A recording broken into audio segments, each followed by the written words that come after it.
Okay, good evening, everyone. Welcome. At 6:30, we'll go ahead and open up public comment. It gives any member of the public an opportunity to speak on any item that's not on the agenda, and tonight we'll do up to 5 minutes.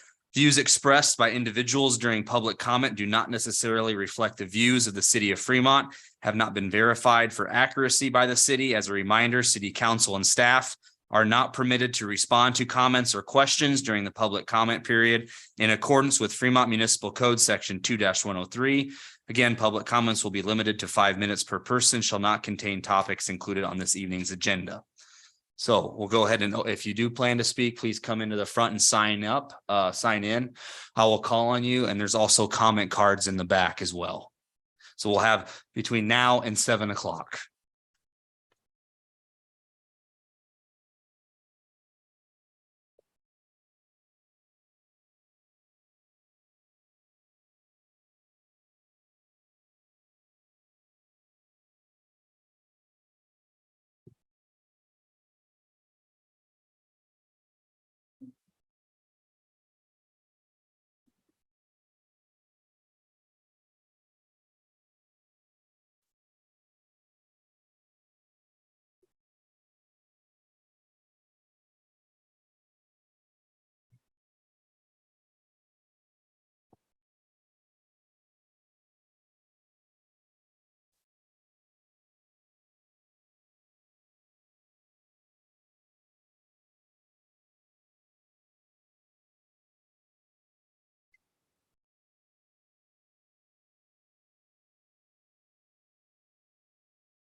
No, I was given it. That's what.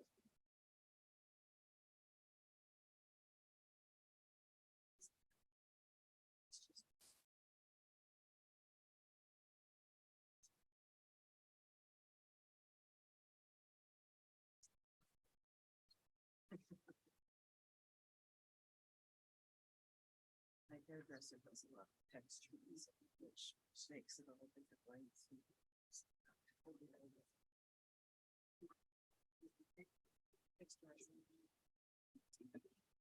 I always know when to have a plan because they're good assistance. I would think. So I'm always like, if you didn't do it, she's like, oh. She gets out of the shears. I hear the light.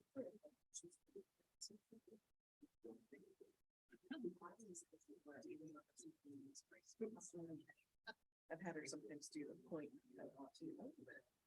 If she didn't have her.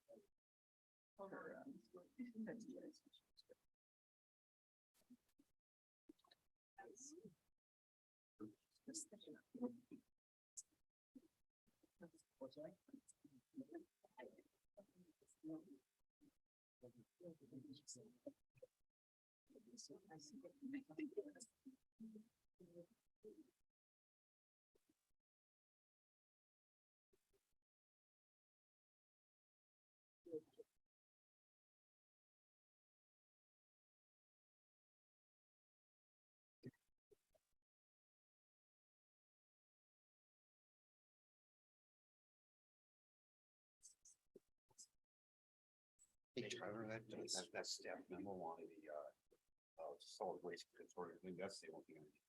Right? I think that would be it. Yeah. Any questions? I can't imagine it will be much, but that is.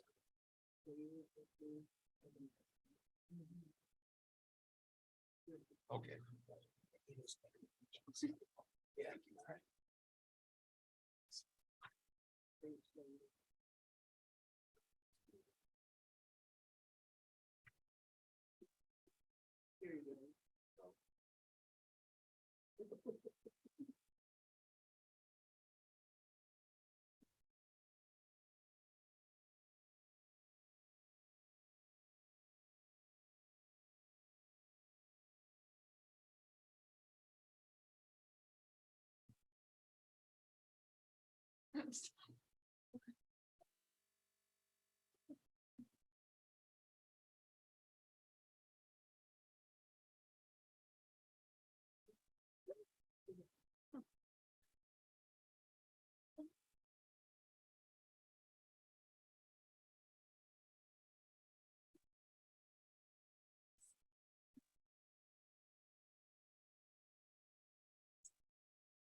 That's okay. Yeah. Yep.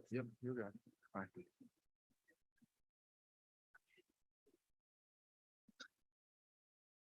Yeah.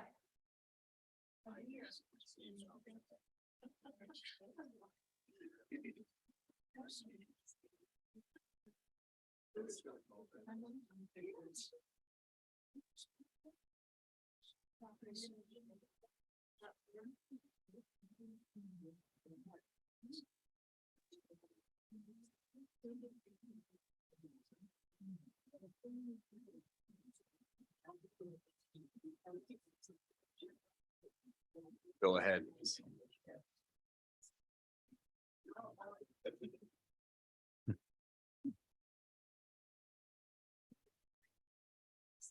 Okay, Barb Bushy, 2037 East First, Fremont, Nebraska.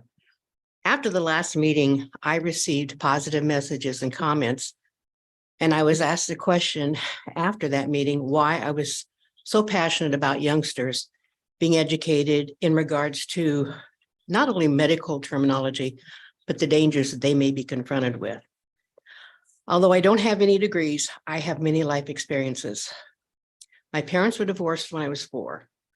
I was raised at different times by my mother, my father, my grandparents, and my great-grandparents. And for a while, my brother and I were in a foster home. At the age of 9, my mother had a day job, but worked 1 or 2 nights a week with a neighbor lady. We'd walk across the hall so her husband could babysit for his kids and my brother. One night, he played a game after we went to bed. He called it Horsey.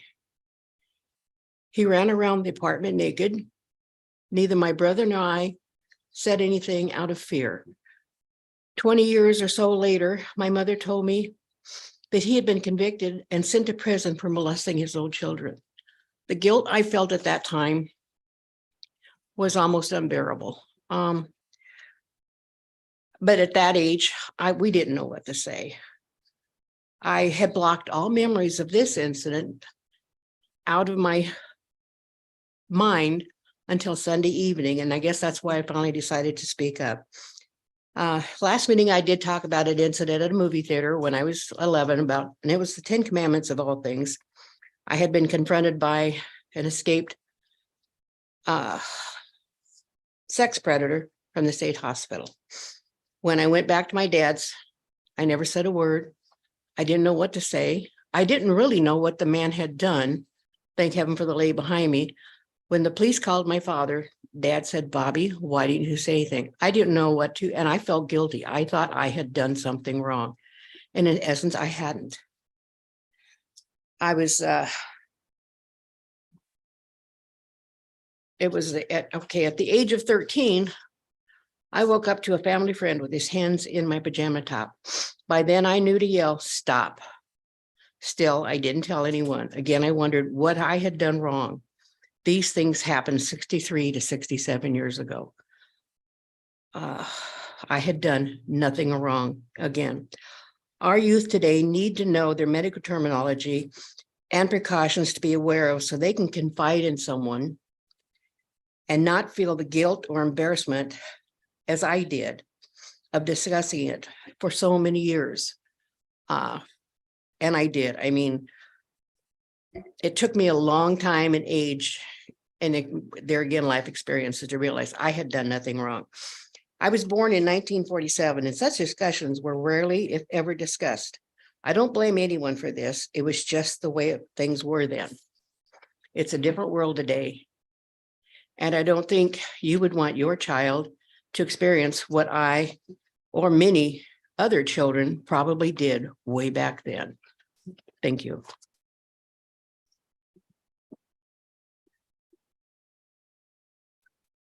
Okay, we are still in open public comment until 7 o'clock. So it gives any member of the public an opportunity to speak on any item that's not on the agenda. If anybody new that's here, you please sign in up front if you'd like to speak. And again, we'll go till 7 o'clock.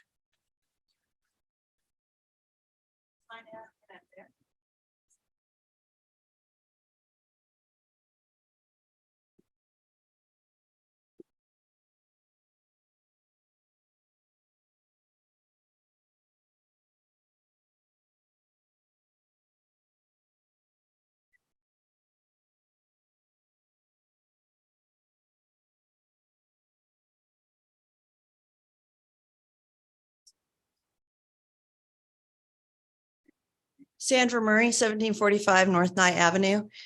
While I don't have anything prepared here, but I wanted to talk about what the last speaker talked about. I think that's really sad that she was exposed to those things. But at the same time, the books that are in question that we've talked about speak about, well, in some of them, they have adults meeting with children in chat rooms and being in sexual relationships, encouraging children to be curious and to express that. So these books really don't protect children. They normalize adults having sexual relationships with children. So I understand where she's coming from, that she feels like children that have been exposed to these things need to understand what's going on, but they need to understand in a way that's true and right, not in a way that's like perverse and encouraging them to explore those feelings that are brought up to them or brought up in their mind when when adults are doing unhealthy things toward them sexually. So, yeah, I understand where she's coming from, but at the same time, these books are encouraging this stuff, and that's the big problem. That's a big problem in the whole situation, is sexualization of children and making that feel very normal and acceptable. Because the people who are writing these books, and there's pictures of adults with children, adult genitalia, and encouraging children to go on these chat sites where they're going to be exposed to these things.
Brad Yerger, 2318 East Fifth Street. Much has been said over the past few months about the content of books in our library that are offered to children, either in the physical book collection or those that are accessible via the library's internet access. Concerned citizens have asked the librarian and the library board to reassess books being offered to children. They pleaded for the library board and this council to protect our children's innocence. Beyond physical books, the city's library provides internet access, but it didn't certify compliance with the Children's Internet Protection Act in its last annual report. I ask you, why not? I also ask whether there are documented selection and classification placement policies. If so, this council should have approved them. You approve all library policies. But when the library was asked to provide those policies in response to a public records request, nothing was provided, apparently confirming that they don't exist. So I ask, does the library board need to understand and properly affect state law and federal law? Nebraska statute 28807 has several paragraphs that define things such as what's harmful to minors. There's a definition. What does obscene mean? There's a definition. What is sexual excitement? There's a definition, and the list goes on. It would seem to me that when we look at classifications and policies and selections, those criteria need to be weighed heavily. Many of the books that have been read and displayed in front of you would seem to fail these laws that are listed by definition. Under federal law, the Children's Internet Protection Act was enacted in 2000 to address concerns about children's access to obscene and harmful content over the internet. The subject of CIPA is not new. It typically means that in order to get E-rate program discounts or favorable computer access through federal programs, et cetera, you must certify that you comply with the requirements of the Child Internet Protection Act. And they have many definitions there as well as what constitutes things that are harmful to children, obscenity, nudity, pornography, and the like. I encourage you to look at all of those because guess what? Our library is required to certify to CIPA. I ask you, is our library funded in whole or in part by the taxpayers of Fremont? I think the answer from every one of you has to be yes, it is funded. You budget for it, you give them funds, and that's how they run the library. Section 3-707 of Fremont Municipal Code says this: it is the policy of the city of Fremont that all public internet access funded in whole or in part by the city will meet the standards set forth by the Children's Internet Protection Act. The annual report of the library shall certify compliance with the Children's Internet Protection Act. There's no mention of this being tied to E-rate funding. It's a mandate. You shall certify that you meet the standards of federal law with regards to the Child Internet Protection Act. Years ago, there was certification. Recently, there has been no certification. I ask you, why not? You're violating city code. The library is violating city code, and you're all accountable.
Okay, the time is 7 o'clock. That will close public comment. We'll now start with the Pledge of Allegiance.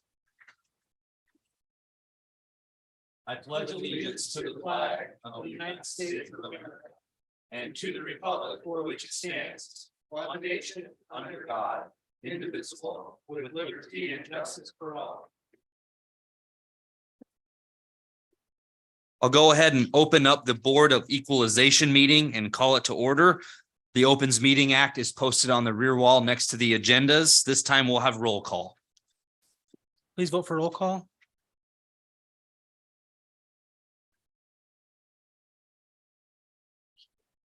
Like, Councilmember Von Baron, it didn't record your vote. Thank you. 8 council members are present, Mayor. Okay, we'll move on to public hearing. We have one item, hold public hearing, consider exemption requests and consider complete cost and schedule of assessments for Business Improvement District Number 1. Final action will be on April 11th, 2023. We'll have staff report. Thank you, Mayor and Council. This item is for the Business Improvement District number 1. What I'm asking for tonight is for the city council to consider the exemption requests that we received. There's a number of them. In the past, the city council has kind of looked at those. There's 2 areas. The items in blue are the ones claiming to be residential properties, and then the ones in yellow are commercial mixed properties. And so in the past, the city council has kind of taken the residentials that they haven't had any objection with, and then the commercial mixed that they didn't have any issues with, and then kind of addressed any kind of outliers on an individual basis. These charges are based upon the property values of the properties downtown. Nonprofits and public entities are exempt, and I'd be happy to answer any questions you might have. Okay, any questions for our clerk on this item? Councilman Jensen?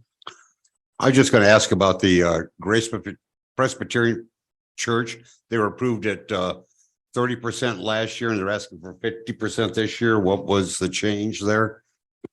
My understanding is that let me take a look at the property. I think discussion prior on this is they may rent out a portion of the building for commercial purposes. And so that is the portion that they're basically saying that they are on the hook for. Okay. There any other questions on this? Councilman Ellis? Tyler, I just want to thank you. This has been much approved since the first time we went through this many years ago. So thank you. So one thing that I did want to mention is I sent out letters this year, just like I have in the past. If you look at the single family exemption area, there were quite a few more approved last year than this year. I don't really have an explanation for why that is. I don't know if people just maybe didn't turn them in, or maybe they got the letters at a time that wasn't convenient for them to turn them in. But I just wanted to bring that to your attention. I don't know, maybe some of the people are seeing the value of the BID and are willing to chip in. I'm not sure if that's the case, but. Okay. Are there any other questions? So right now, we're going to have the public hearing. So I'll open the public hearing on this item. Any comments from the public?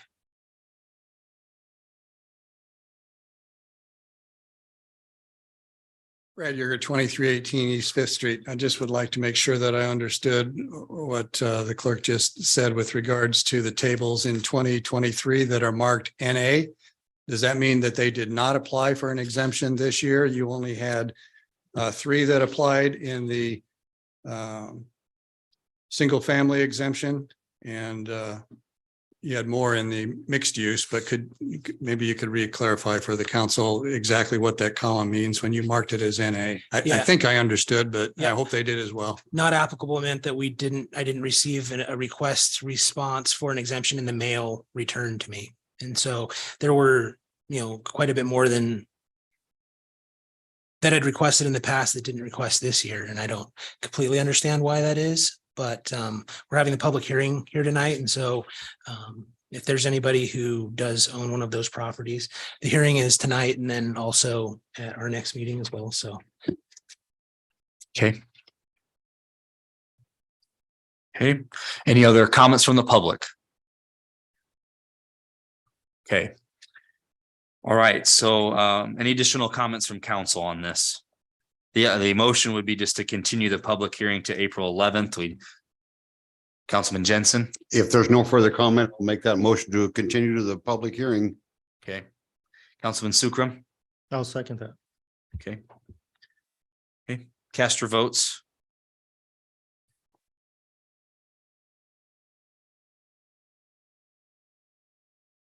Motion carries 8-0 to continue the hearing, Mayor.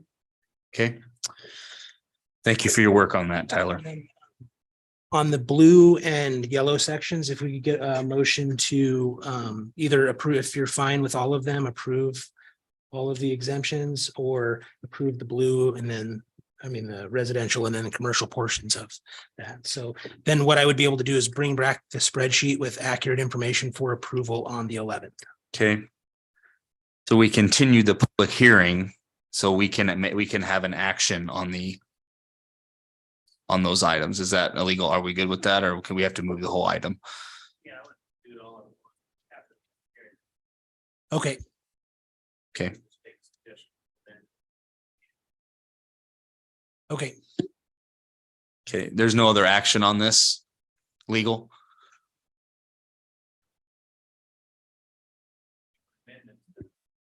Yeah, if there was anything on there that anybody wanted to change other than what was requested, we would want to probably take action on that night tonight so that I know what to bring forward on the spreadsheet and the resolution.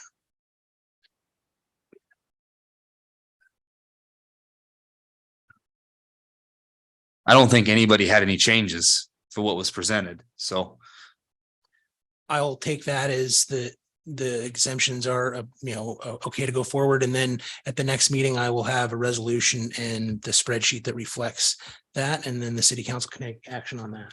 Okay, so okay.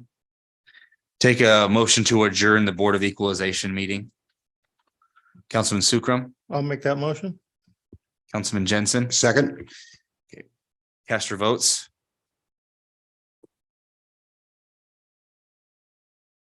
motion carries 8-0, Mayor. We are adjourned. I'll go ahead and open up the city council regular meeting, call it to order. The time is 7:07. Opens Meeting Act is posted on the rear wall next to the agendas. At this time, we'll have roll call.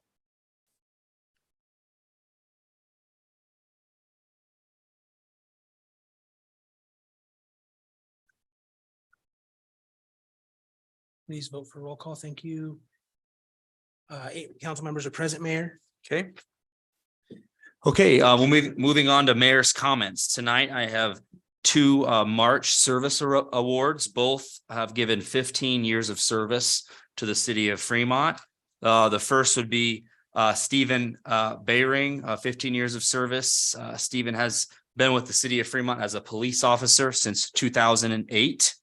And then Jonathan Cudis, 15 years of service.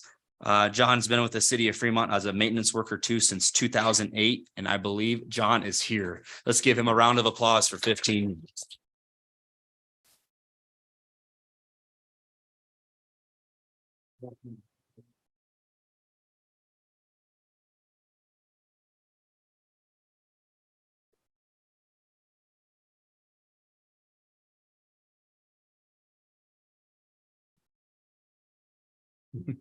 John does a great job with all of our parks, maintaining all of our flower areas, and he's going to be working hard over the next spring. So congratulations again, and thank you for your service to the city.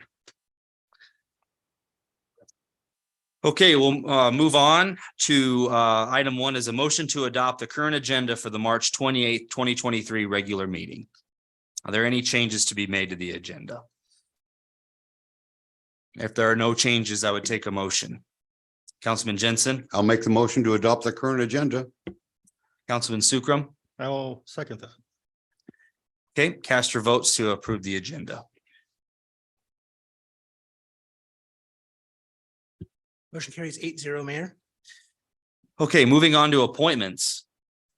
Item 2 is a motion to confirm appointment of Quinlan Ramsey and Austin Rao as firefighters, EMTs, per mayor recommendation. So I am very pleased tonight to present both of these appointments to our fire department. Both went through our civil service process, and I'm very excited to be able to again present them tonight and ask for the council's approval for their confirmation to our fire department.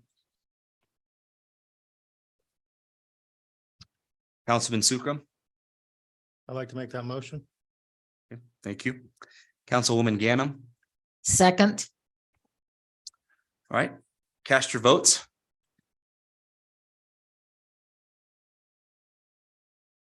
Motion carries 8-0, Mayor. All right. Congratulations, both are here. So Mr. Ramsey and Mr. Rao, would you just come forward and just please be recognized? And we're happy to have you here in our fire department. So welcome.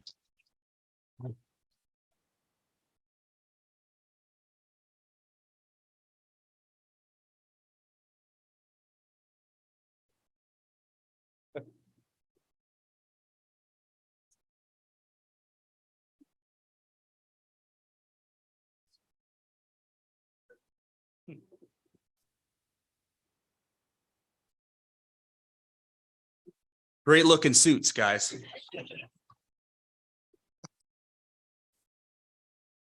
All right, so we'll go ahead to item 3 on the agenda as resolution 2023-077.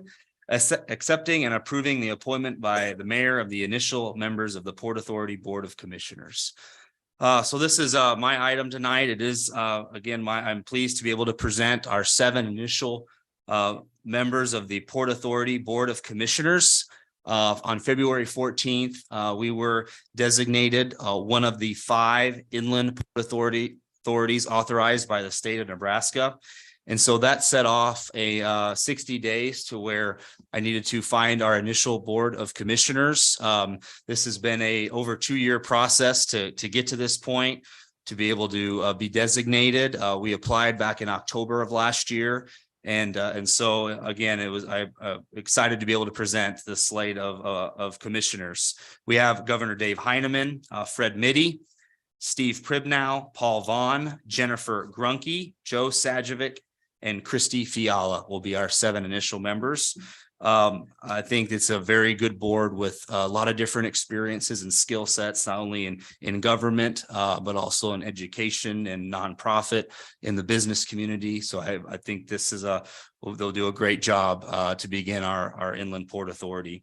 The first meeting will be to be determined at this point. And again, they'll have to follow open meetings laws. And Governor Dave Heineman will be our initial chair of the Port Authority.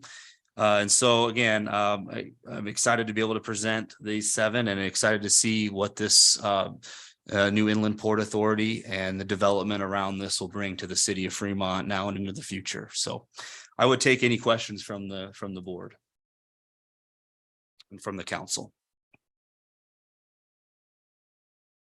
Councilwoman Ganem. Not a question, but I will need to abstain since I'm married to one of the members being presented.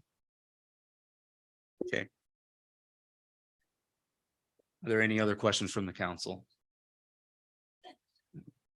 I do want to recognize we do have members of the initial board here tonight as well. So again, thank you for coming to tonight's meeting. If there are no other questions, I would take a motion to approve. Councilman Sukram. I'll make the motion to approve 2023-077. Councilwoman Lathrop. Second.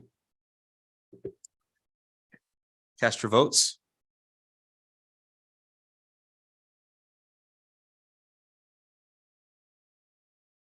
Mayor, the motion carries 6-0 with 2 abstentions. Right. Congratulations to our initial commissioners. So, yeah.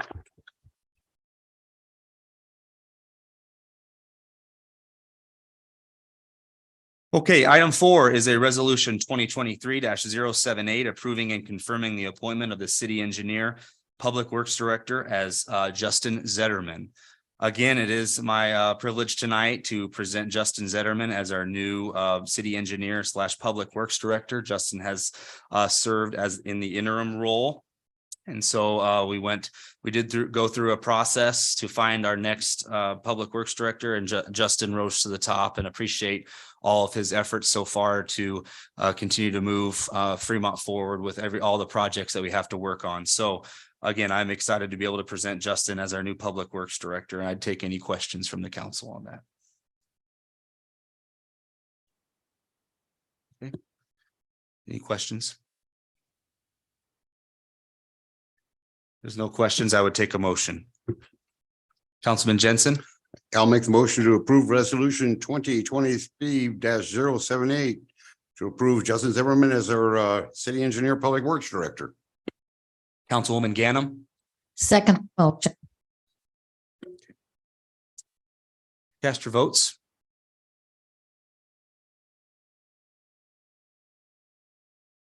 Motion carries 8-0, Mayor. Congratulations, Justin.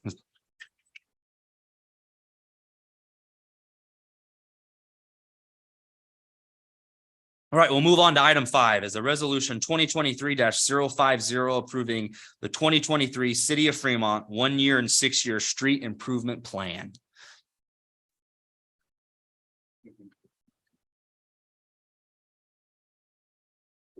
Good evening, Justin Zetterman, Director of Public Works and City Engineer, officially.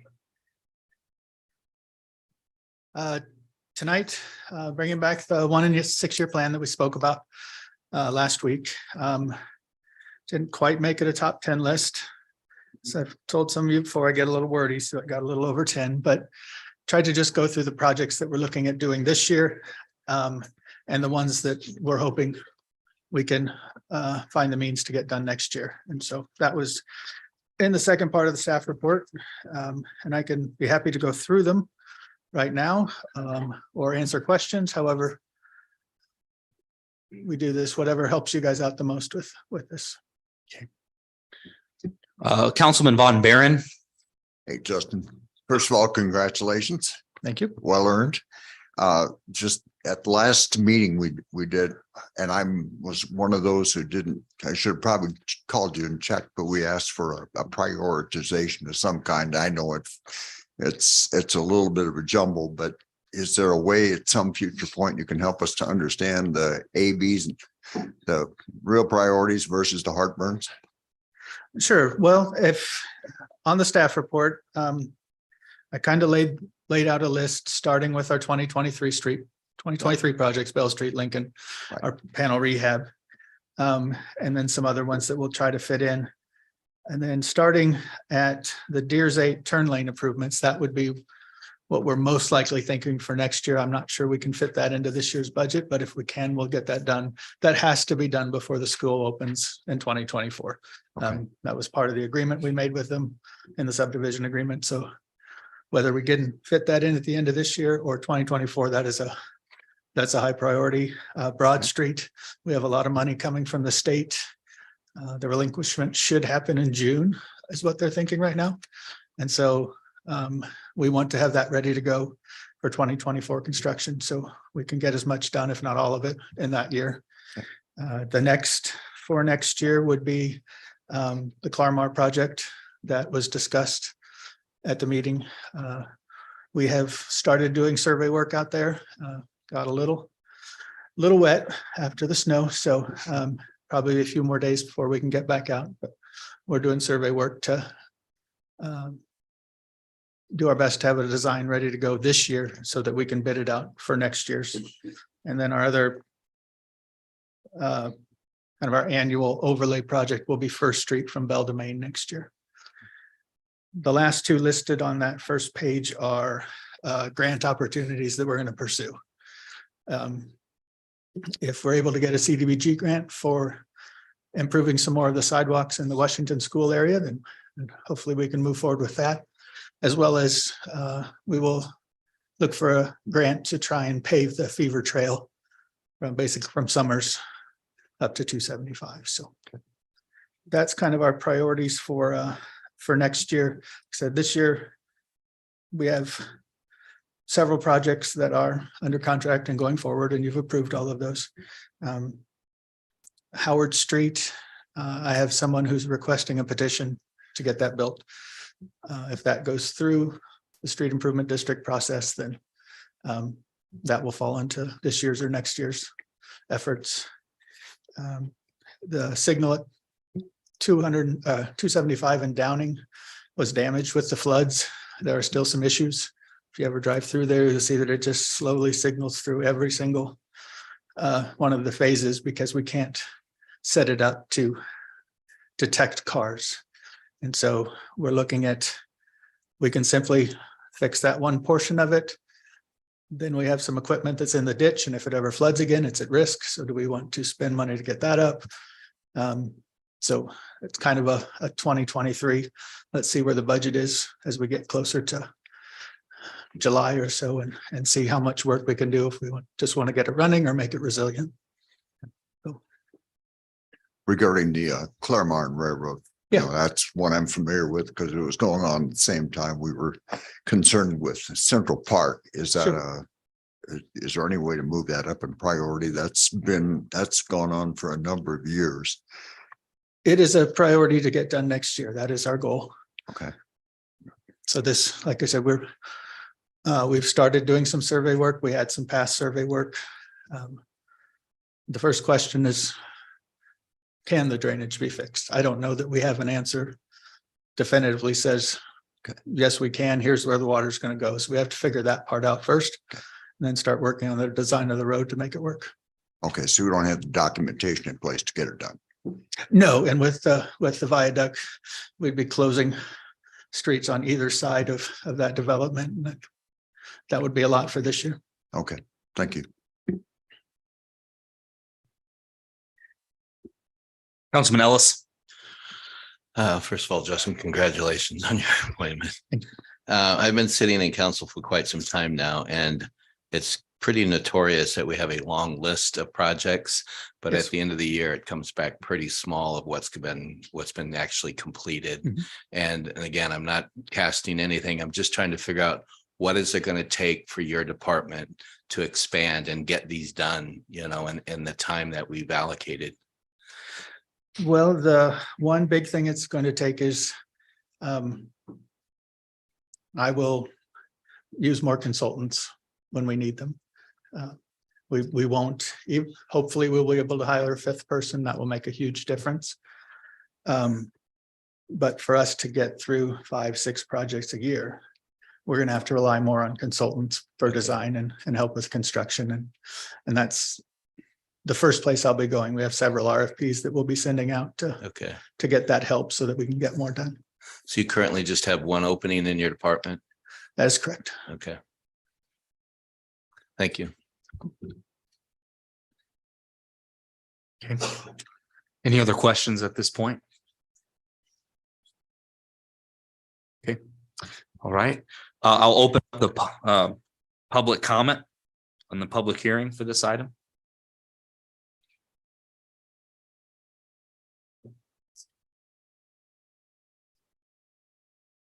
Brad Yerger, 2318 East Fifth Street. I see the Hasselbrooks are in the audience tonight, so maybe they prefer to speak to this themselves, but on behalf of Councilman Ganem and having worked on this with her in the past on council and for the Hasselbrooks, I'm concerned about what I read here about the Claremar and Railroad project and what Mr. Zetterman just said with regards to conflicts with the Bell Street Viaduct closure. The South Claremar paving project is not currently a street. That's a piece of gravel that runs north and south at the end of Front Street and Railroad Street. It's never really been defined and utilized as a street. And I guess if I was the Hasselbrooks and you're not going to get this project accomplished until 2024, but you're going to use that particular non-street as an access point to run heavy semi-truck traffic up that street and on to Dodge or up to on Claremar up to First Street to go someplace with regards to getting around the viaduct situation, I guess I would find that untenable as the property owner.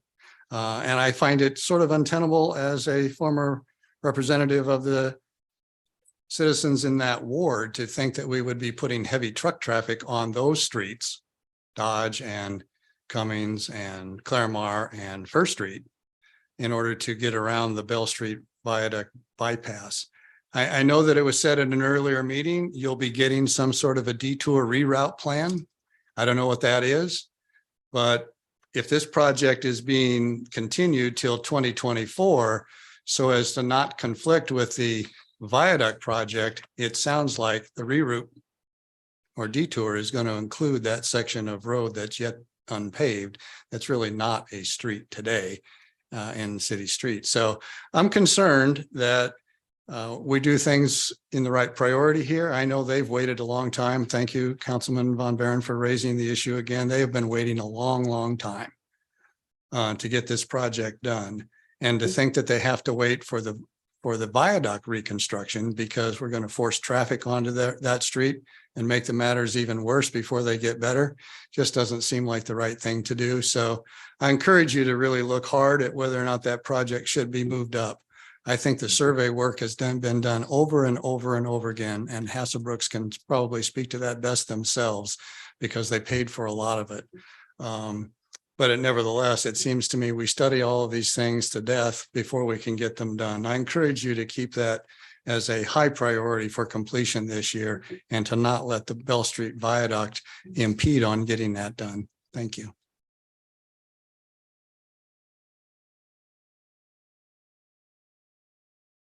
Okay, any other comments from the public?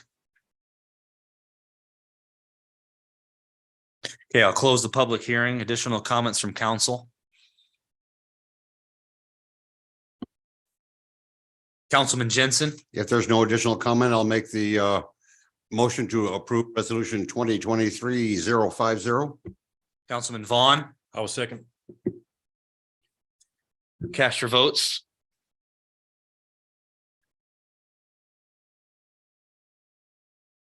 Motion carries 8-0, Mayor. Moving on to the consent agenda, all items in the consent agenda are considered to be routine by the city council and will be enacted by one motion. There will be no separate discussion of these items unless a council member or a citizen so requests, in which event the item will be removed from the consent agenda and considered separately. Are there any items to be removed from the consent agenda by council or staff? Councilwoman Ganem? I would like to remove 16 to address that. Any items from the public? Okay. There's no other items. I would take a motion to approve the consent agenda, items 6 through 15. Councilman Von Baron, So moved. Councilman Sukram, I will second that. cast your votes.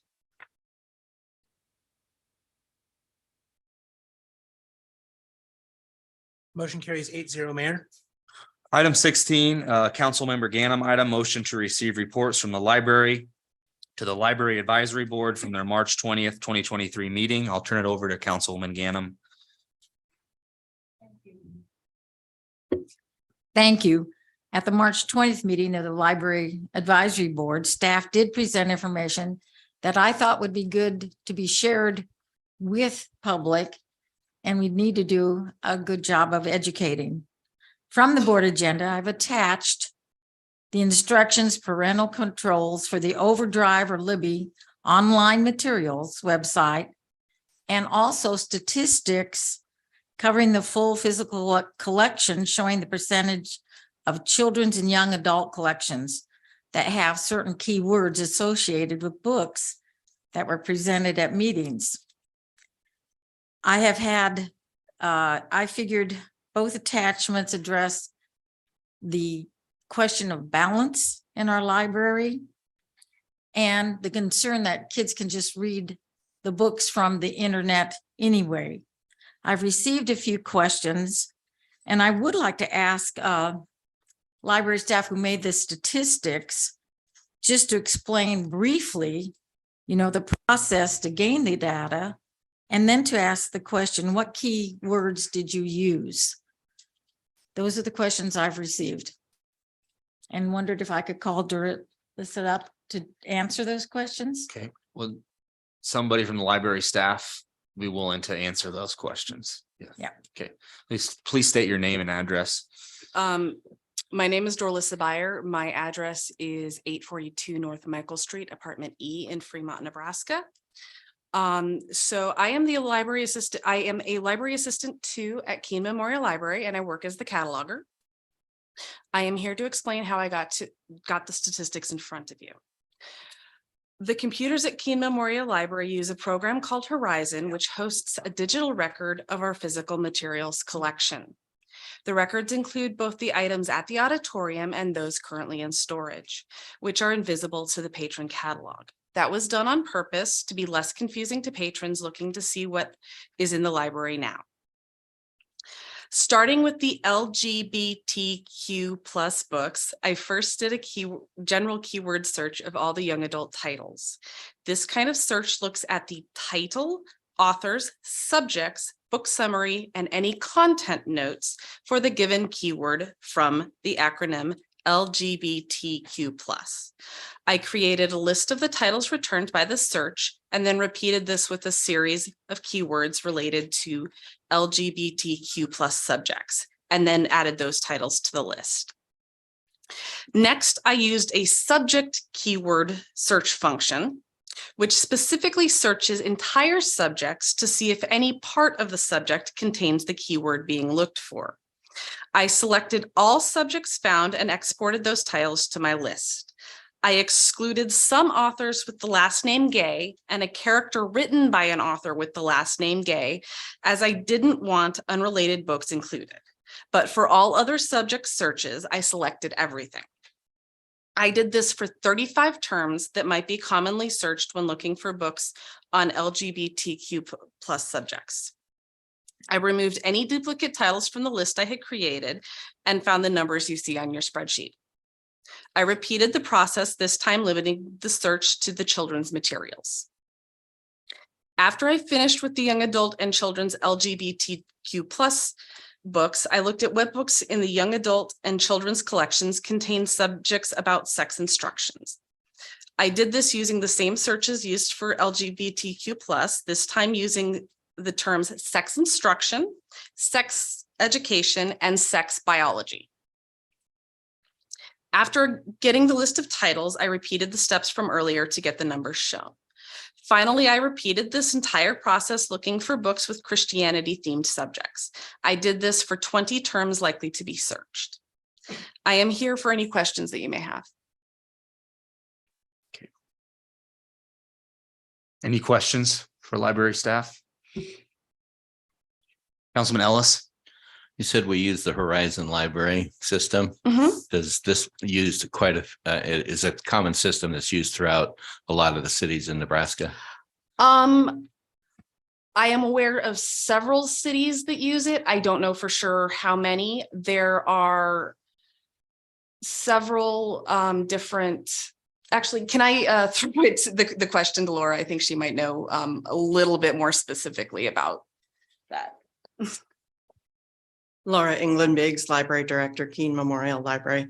Horizon is a commonly used system. I don't know the number off the top of my head, but Circe Dynix has multiple what we call integrated library systems, ILSs. There's Symphony, there's Horizon, and there used to be one called Dynix, but I believe everybody has migrated off of that. I'm aware of, I believe Hastings uses Horizon. I think Kearney used to, but I'm not for sure on that. But I could get that number and get back to you. I guess that my question comes from me doing my own research and finding, going to these cities. It appears that the framework was identical to ours. The images that were used were different. And so I was just curious. It appeared to be a very common system being used by Columbus, Norfolk, Papillion, Bellevue. It's very possible they could be using a Circe Dynix system. What you're using is called Circe Dynix Enterprise. It's the public facing layer. Okay. And the catalog looks very similar to many other catalogs. Without getting too far into the weeds, it, along with many other ILS and public facing catalogs, uses what's called syndetics to put those pictures of the catalog of the book covers on the catalog for you. So that's why a lot of them look similar. Thank you. Councilman Von Baron? Yeah, this is, it's like any technical search. It's a little bit confusing to us non-bibliophiles. I'm not even quite sure how to ask the question, frankly. I think one of the keys here, and one that's probably confusing me, is how to search it. I think this has been cast as an LGBTQ issue, and I certainly don't see it as that. I'm not sure what is the fairest way to compare it. I mean, I've said repeatedly, I think this is about parental rights and the ability to control what their, we've had the conversation to control what their children see. And I understand, the arguments against it. What I'm trying to understand, first of all, is it possible for us to get a written outline of the procedures for selection and display that are used in the library? I would assume they exist.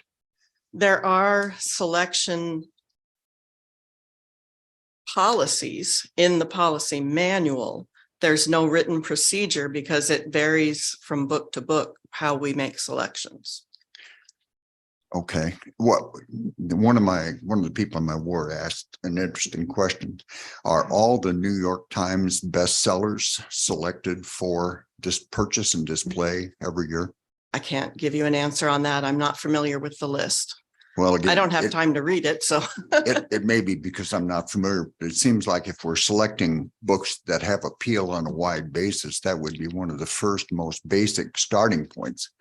I mean, it's. I can ask Elisa. I honestly don't know since I Well, don't make those selections. And that's why I'm trying to just get my head around this whole selection and display process, because I certainly don't believe it's an LGBTQ issue.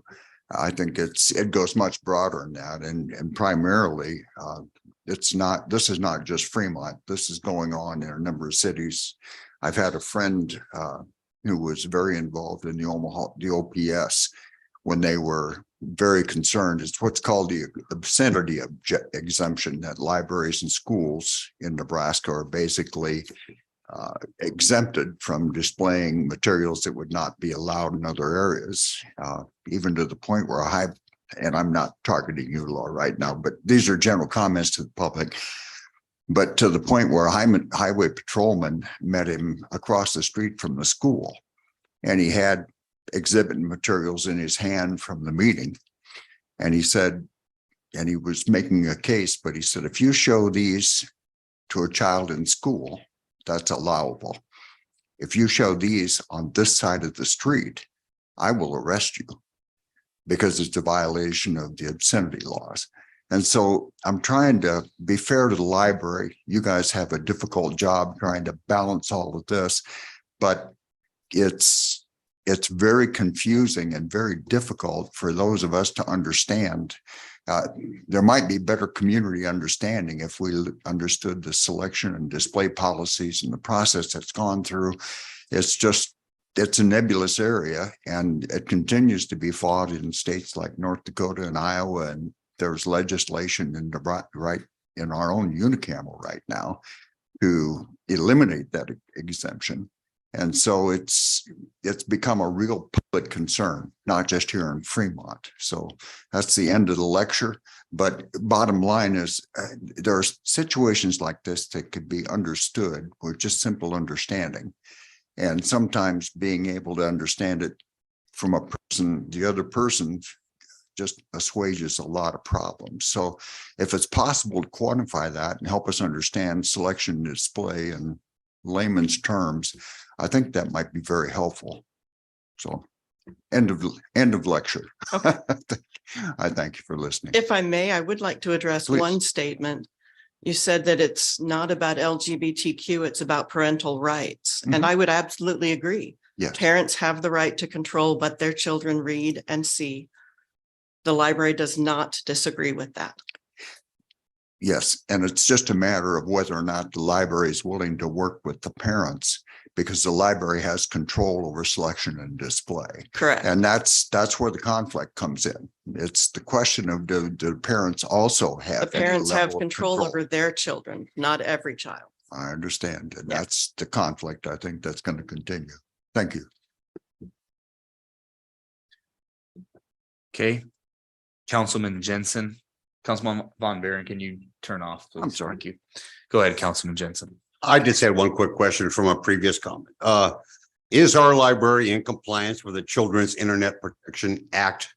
Absolutely. It's an oversight on the annual report. I fall on my sword that I forgot to do it the last couple of years. It takes a statement. There is no official form to be filed. Councilwoman Ganem. I would like to thank staff for answering questions for us. Thank you very much. And my goal was really just to take a bite or a couple bites at a time so that we can better educate people on what is available and what we are doing and what we have. And definitely selection can be another bite later on, because that's far more in depth than what my intent was for this meeting. It is to share what's being done at the library board. And so those two attachments, and you have some copies available. I ask that copies be brought so anyone can use that, because definitely if you've looked in the packet of our agenda, we do have the statistic page, and you're more than welcome to do that. You can always look up that on the internet with the agendas. And we had the page with the, yes, and she has some folders right there too. But we do have instructions. Parental controls are absolutely available on any internet that the library offers. And in fact, they promote that, our or at Overdrive least on the Libby. override. But we're changing that to Libby. So please be sure to do that. And that's to allow us to have a greater actually collection other than just what we have physically at our library, because there are about 128 libraries or more that have a consortium that this draws from other libraries too. So I had just wanted to at least take some baby steps here and definitely just let people be aware of what's available and address other issues down the line. So thank you for everyone's time. Excuse me, Laura, would you mind putting those maybe over on the table right here so people can grab them? Thank you. Councilman Ellis. Are we going to public? I can wait. Yeah. I'll wait. Yep. Okay. Comments from the public?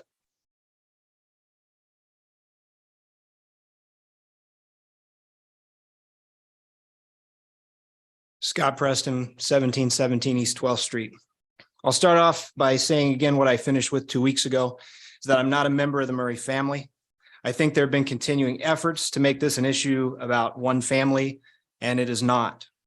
I happened to be in attendance here on the night of December 27th when Sandra talked about sex is a funny word. I was here for a different reason that night, but what I heard from her was very concerning, and nothing that has happened since then has eased those concerns. As far as I can tell, no policies have been meaningfully changed and no books have been removed from the library's collection. The fact that our library director believes that this book is gay is appropriate for the library's collection is stunning. If that book, in a section designed for 11 to 17-year-olds, isn't one that will be removed, how extreme would the material have to be in order to get a book removed?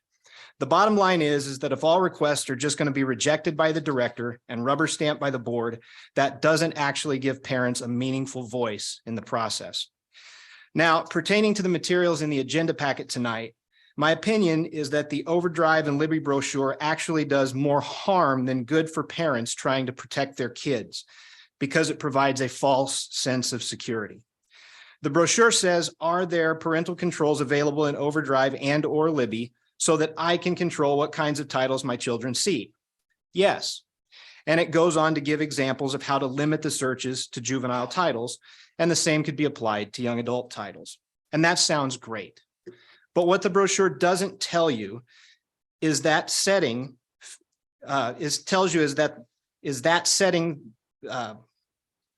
setting the filters that way will open your child up to far more questionable materials than you would find physical copies of at the library. Many books that have been censored across the country are available in the young adult section of Libby, such as All Boys Aren't Blue, which was censored for sex, masturbation, and profanity. Lawn Boy, which is censored for homoeroticism between minors. Me, Earl, and the Dying Girl, censored for depictions of drug use and sexual content, and the list goes on. Also, even though sex is a funny word was moved to the adult section of our library, that has nothing to do with Libby, and it can still be found with the juvenile fiction filter turned on. I understand that the library does not control the content of Libby, and I understand that it's not their app, and I understand that they can't make the filters better. But to have parents turn on these filters and have them think their kids are protected is wrong. It's not much different than strapping your child into a faulty car seat that someone has assured you is safe. 99.9% of the time, you'll never know, and it will not make a difference. But that 0.1% of the time you need the protection and don't have it, it can change your life very quickly. Young minds can't unsee and can't unread the pictures and words in these books. I think we can chalk this up to a simple mistake and not to malice, but parents engaged enough to be concerned about parental controls deserve to be told the whole truth about Overdrive and Libby. And this brochure, although it does look very nice, falls short.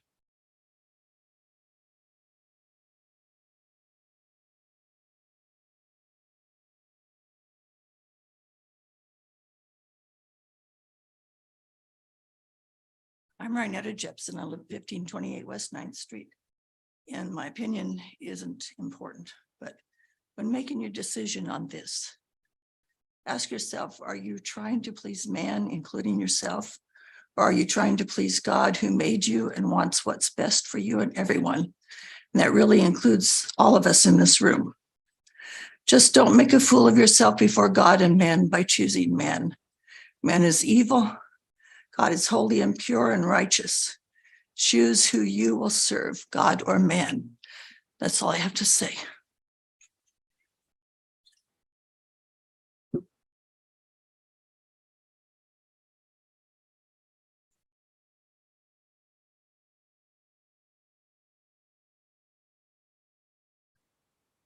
I'm Richard Blick, and we live at 1302 North Nye Avenue.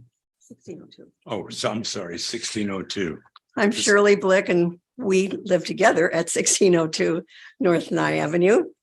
And we are happy to be here tonight to just say a couple of words about our feelings about children's books and what we've come to realize, not just with our own family, but through our years of public education and Christian education that we've been involved in California. My husband, Richard, and I began our move here to Fremont in 2006. And our teaching and coaching and administrating years in the public and Christian school sectors totaled together for us 77 years. I'm concerned tonight, particularly about sexually explicit books available to children in our library. Not anything LGBTQ plus. I wasn't aware of those books, but I am aware of the other kind. Even as early as the 1970s, we faced issues with the immoral plans of the state of California for reaching children with illicit sexual behavior in the book called the White Book, which was put upon school administrators in California to use for K through 12 curriculum. It was illicit sexual behavior. I have no idea how books are chosen and or screened for the shelves of our Fremont library, but I do know this, that there are books, and the man who just spoke said some of the titles. There are books available for children, young and old, that are not fit for their eyes, for their hearts, or for their minds. These need to be removed. I'm here tonight for one reason and for one reason only, and that is to encourage the whole Fremont Council to get these books in your hands and turn those pages and see the pictures and read the words. It's horrible. It's horrible. These select books are gross in their content and the pictures that explicitly show the how-tos of various sex acts, unnatural behavior for any age. Please, they need to be removed. And City Council, please read and see these books for yourselves, because they'll open your eyes to what the children have available to them here in this town. Thank you. And a challenge then, the essence of what we're talking about is, when does something become pornographic? And is there a limit? As one of the members said, the police officer said, on this side of the street, it's wrong. Why did we have appropriate movie designation by age? Why does it take parental permission to give an aspirin to a kid at school? Is there some way that we, as thinking people, come together and resolve and be a part of this decisions of what books are appropriate for our kids and then possibly labeling them.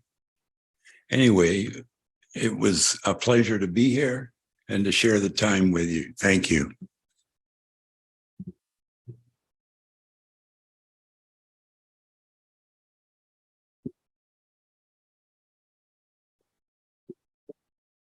Brad Yerger, 2318 East Fifth Street. I didn't think I would speak to this topic again because I did so in open public comment. But since the topic was raised by Councilman Jensen on this topic with regards to the report and the other flyer that was put in with regards to questions about did the city certify under CIPA? And I appreciate that the librarian has said we certify. I'm dumbfounded by that statement, quite honestly, because I submitted a public records request specifically asking for those certifications. If they're in the form of just an annual report statement, I should have gotten those, didn't get them. I asked specifically for the filtering that is produced or managed by the IT department in compliance with the CIPA in the first place that says we must have internet policies and technology protection measures in place that block and or filter internet access to pictures that are obscene, child pornography, material that is harmful to minors. Then there must have been some criteria for IT to have utilized to develop filters and policies. Again, that was requested and nothing was provided. So if we have that kind of policy, material, procedures in place, I don't understand how they cannot be provided in a public records request. I don't know how we can say we certify if we aren't following the definitions provided by the federal government and state government with regards to things that are pornographic and obscene, don't provide, quote, the educational context of being asserted in many cases. These laws, and both state and federal, take you to the point of making determinations like that and developing and documenting policies and procedures to get it done, or you can't certify as required by our Fremont Municipal Code. You can say that you are. I asked for proof and got nothing.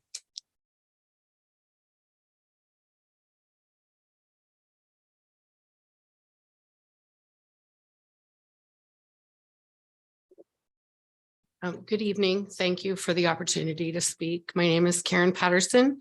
I live at 1139 North Pebble Street here in Fremont. Someone shared the following detail at the library board meeting last week and feels that it has relevance to this broader audience. Regardless of what side of the debate you are on, in regard to the books in our library that have been contested and are being contested this evening, it is important to be aware that this situation is not unique to Fremont. It is going on all over our country. This is not one individual. It is not one family. It is not a few squeaky wheels. The books being contested have been on the American Library Association's top 10 list of most contested books in the United States for several years, repeatedly. They did not get on the list because of one person, one family, or a few squeaky wheels. There is legislation going on all over the US right now with regard to this exact same topic, including our neighbors in Iowa and North Dakota. And even here in Nebraska, where there is pending legislation, excuse me, in North Dakota, a bill has passed the House by a wide margin and has moved to the Senate, should it pass, placing any of the books that have been contested on the shelf of a library would find the librarian charged with a misdemeanor, with a 30-day prison sentence and a hefty fine. This situation is not at all unique to Fremont. It is not one individual. It is not one family. And it certainly is not just a few squeaky wheels. Thank you.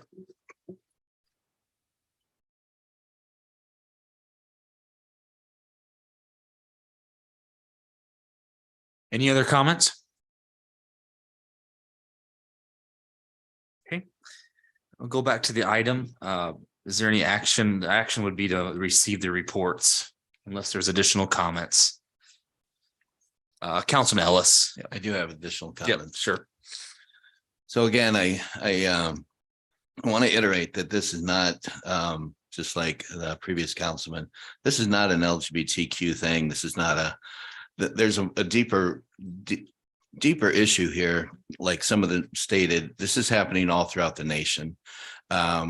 My concern here was, and I mentioned it last meeting, was the balance of books that we're seeing in the library. And I appreciate the information that was given today from the library board.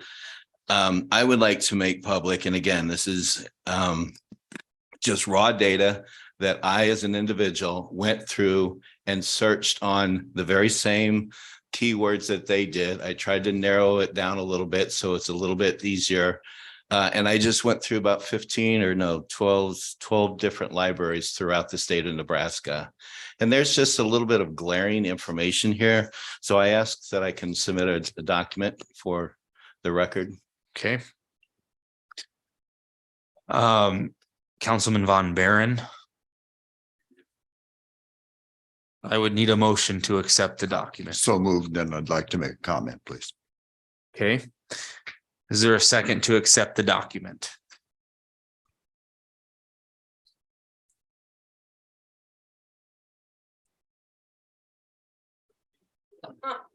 Okay, Councilman Ellis.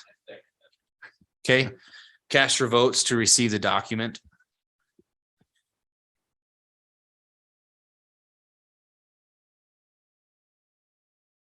Motion carries 6-2. Okay, you can receive it. Yep. Councilman Von Baron, do you want to continue with your comments? Yeah, and I don't want to gnaw on this bone, but I think with all due respect, I sincerely appreciate the library's effort to go through the keyword searches and do all that. But by the nature of the terms used, first of all, framing it as an LGBTQ issue, I don't think was intentional, but I think we just need to understand, and I guess I would request that we, even as a group, not continue to frame it that way, because it tends to feed the hysteria that we've seen around and even in the press. And I don't think that's a fair characterization. It certainly is not for me. And I would ask that as we do this, if this could be done in another format, would be very happy to see it. I would just ask that we not continue to try to frame this as an LGBTQ issue, because it is not. Thank you. Okay, Councilman Ellis. Thank you for letting me continue. Again, this is very raw data. Anybody sitting in the audience or listening can do the same thing I did. I just went to these cities, went to their library, typed in words. It just appears, and again, I don't want to frame this as an LGBTQ or a Jesus or whatever. My issue here is the book selection. You know, I believe that there's probably some banning going on, not in the way that everyone else is, but when books are selected to go into our library, there are also books that are not selected to go into our library. And so I think, you know, I want to get rid of that whole term banning, because it's done on both sides. It is a fair judgment that says it's been done on both sides. What I'm concerned about tonight is allowing our kids to go through into our library and to explore, and to feel free for them to explore without them coming across something that they shouldn't come across that's not age appropriate. There's been several comments made in the media about other libraries and librarians that says what's happening in Fremont won't happen in our library. They've made a decision to not put these books in their libraries and not make them controversial. I want our library to be as little controversy as possible. I want it to be, I think what we need to be doing is probably making better decisions on what books come into our library. And so that's why I wanted to create a task force to kind of look at the process that we are using to bring books into our library, and making sure that there's nothing controversial here. We want our library to be a safe place where we can let our children go and explore and pull out books and read them. And that can't happen in Fremont right now, but it can happen in other libraries around around Nebraska. And so, like many people said, this is not a Fremont issue. It's happening all throughout the United States. I just wish that we could, as a council, agree that I think there may be an issue here. And I think we need to take a look at how can we solve this? How can we make our library a little bit more non-controversial and make it a little bit safer for children to go and explore? So I'm going to wrap up by saying that, you know, this is just data. It's data that can be gotten by anybody. And again, I'm not trying to be picking one keyword against the other. I'm glad that I sound like I use the same keywords that the librarian used as well.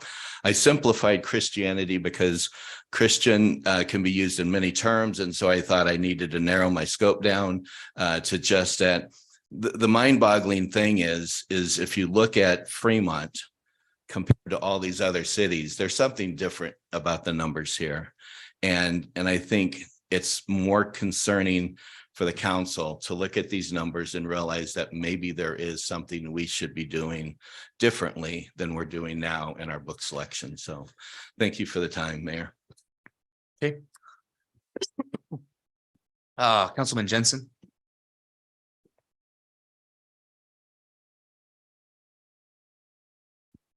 We keep saying it's nothing about banning books and it's nothing about LGBTQ. And everybody knows that's horse hockey. That's exactly what it's about. It's about banning books. It's about making books having to go through a popularity contest. And that's not what the charge of our library is. The charge of our library is to have information available to 100% of the people. Not that 100% of the people have to like everything. There's a lot of things in the library I don't like. As far as what obscenity is, you know, I've always, in my mind, watching it or reading a Stephen King novel where people are taking each other apart, that's more obscene to me than two people having consensual sex. I don't know where you define obscenity. That's where I define it. I think our library is straight on track and doing exactly what they should be doing. And I don't think they need to be put under a microscope at all.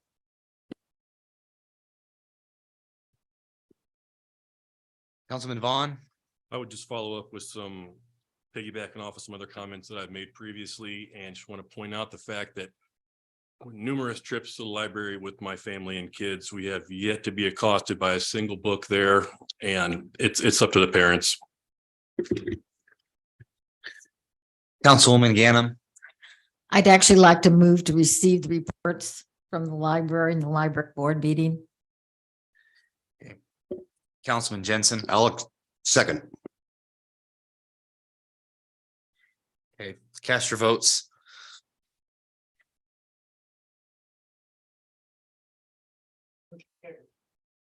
Motion carries 8-0, Mayor. Moving on to new business, item 17, move to receive and file fire department annual report. We'll now have a report from Chief Burnt from the fire department.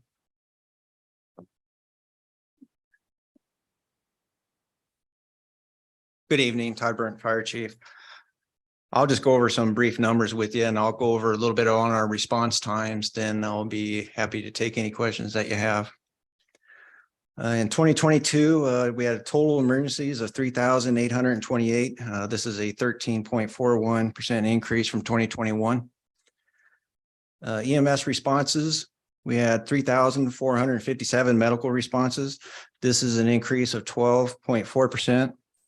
And those medical runs include 216 motor vehicle accidents and 19 advanced life support intercepts. Advanced life support intercepts are when we respond to help a surrounding volunteer ambulance that is a BLS service. They may have a patient that is in serious condition where they want IVs, medications and stuff like that. And they'll usually give us a call. We would respond and meet them probably the halfway point and on the highway. Then we usually jump in the back of their ambulance and with a lot of our equipment, and we'll assess their patient and start advanced life support if needed. We had 3,639 patient contacts. This is a 12.2% increase. The average patient age was 80.8, just a slight increase on the patient age. Back in 2010, the average patient age was 50 years old. So we're starting to see the patient age continue going up. It's just telling us that the community is just getting a little older. Of the patient contacts, 21% were advanced life support, starting IVs, given medications. 48% were basic life support. 31% were patient refusals where we would respond, assisted the patient, and they did not want to be transported, and they would sign off not going. 90% of our fire department runs our EMS. And December was the busiest month with 324 medical calls in that month. Fire calls, we had 371. This is a 26.6% increase. April was the busiest month for fire calls with 43.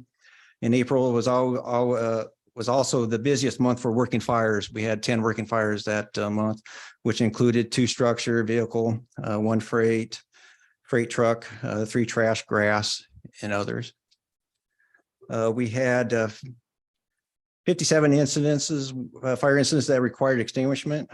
That's where we pull hose lines off and extinguish a fire.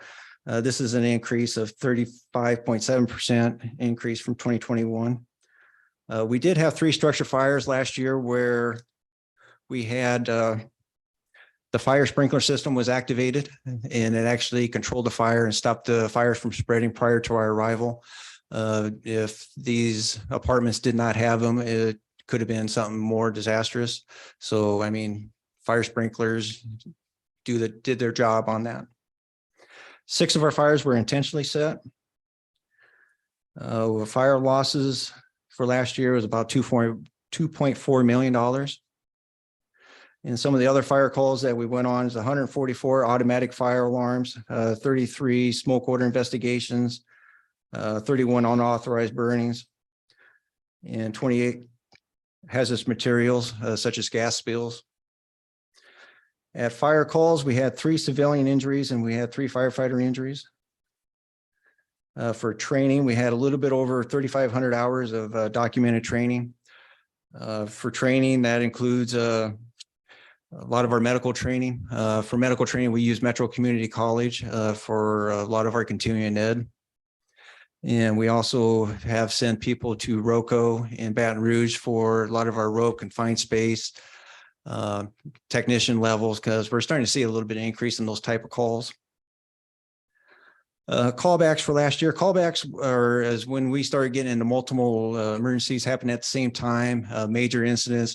We actually need off-duty personnel to help assist us. So we'll call back off-duty shifts. We had 292 last year. This is about a 32.7% increase from 2021. I'll talk a little bit about our response times. Our response times are broke down into 2 different times. There's turnout time. Turnout times from the time we receive the call to the time that we go en route. Travel time is from the time we go en route to the time we actually arrive on scene. And there is actually a standard, National Fire Protection Association has a standard that addresses these type of times. And for fire responses, the NFPA requires like 80 seconds. Not less than 90% of the time. And for EMS response, their recommended is 1 minute. Travel time for both is 4 minutes or less, not less than 90% of the time. Our turnout time for fire responses was 3 minutes and 58 seconds. We met the turnout time of 80 seconds, 17.28% of the time. Our turnout times for EMS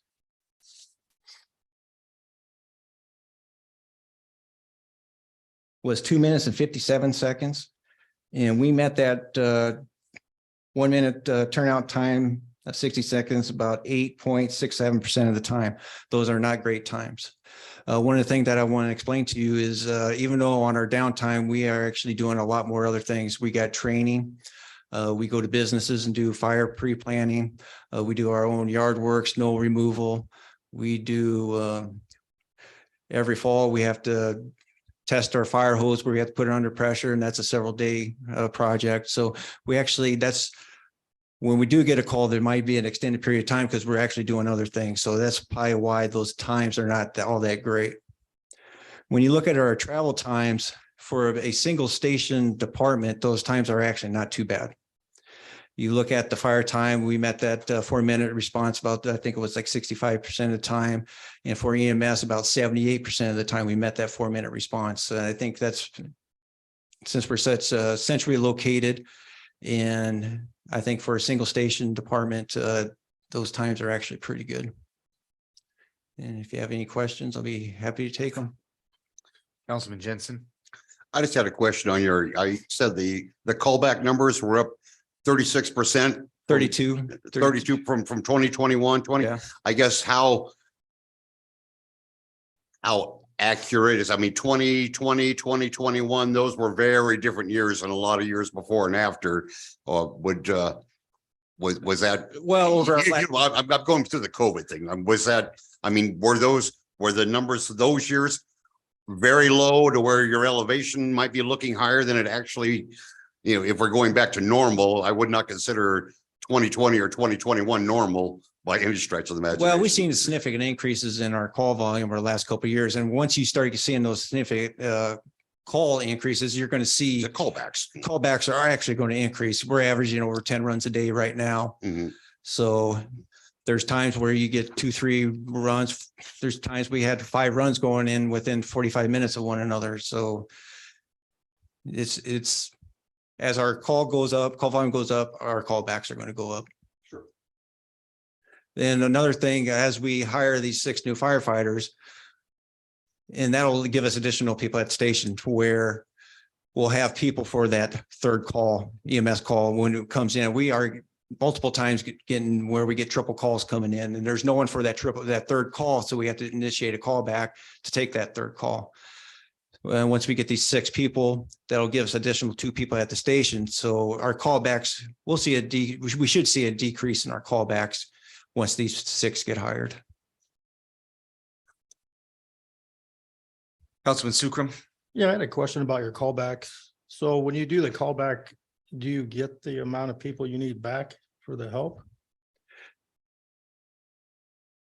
Yeah, it depends on the time of day, what's going on. There's times we changed our callbacks last summer. Last summer, we were really hurting for staffing. And during the summer, you have people on vacations. Before, we usually just page back one shift. Oh, okay. So if you got off duty, you're on call that next day. We got to the point where we just started initiating paging both shifts back to get the people to the fire station. We're still implementing that. And there's days we'll get 6. There's other days we'll get 2. It varies on time of day, what's going on. People have families and everything else. So. Right. Okay, thanks. Councilman Ellis. Chief Burnt, so the 2 that we just initiated today, was that part of the 6? Or No, that's just to get us up to That's where what we I'm should thinking. be. And the way it sounds, we're going to be reposting the job tomorrow and start taking applications, and hopefully late June, July, we'll get some more people on board. How's that process going? I mean, we've had that opening for a while. Are there just not applicants out there? Yeah. That's a problem. Yeah. I think for these last 2 positions, we had 7 people who met the requirements to test. Okay. Then you got the testing process, which people fail. You got a written test. Some people fail agility test, stuff like that. Okay. I have one other question that's not related. I had a constituent say that they were in an accident and they refused to be taken to the hospital, but they got a bill. They should have not got a bill. Okay. Just have them come to the fire station and we'll take care of it. All right. Thank you. Councilwoman Ganem. Oh, sorry, Councilman Von Baron. That's fine. Go ahead. No, just a quick question for perspective. If 90% of the calls are now EMS, does that signal a need for a change in the way we do business, the way we staff? What message does that send to you? Well, EMS has always been anywhere between 94% of our calls. It's always been like that. All our guys are cross-trained. So we got, I believe, 16, 17 paramedics, include myself. And then we got some basic life support. So people are not always stuck on the ambulance. We're moving people around and stuff like that. So everybody at the station takes an EMS call, go on fire calls. So we're not compromising function by No. dual training. Thank you. Chief, I guess I want to talk a little bit about that. On page, it's 334. It's the EMS emergency by years. And I guess I just want your thoughts, because if you look back 10 years ago, it was 2,083 EMS calls. Okay. In 2022, and you look at the graph, it's 3,457. And it's just a huge increase. And so I know you mentioned, the aging population, and what is there one thing that's sticking out that's making that, because if you look, a decade ago, it stayed pretty steady, and then it just kind of really increased. And so it's just an observation. It's not really, just a comment. If you had any ideas on why, or is it just again, the aging population? Aging population.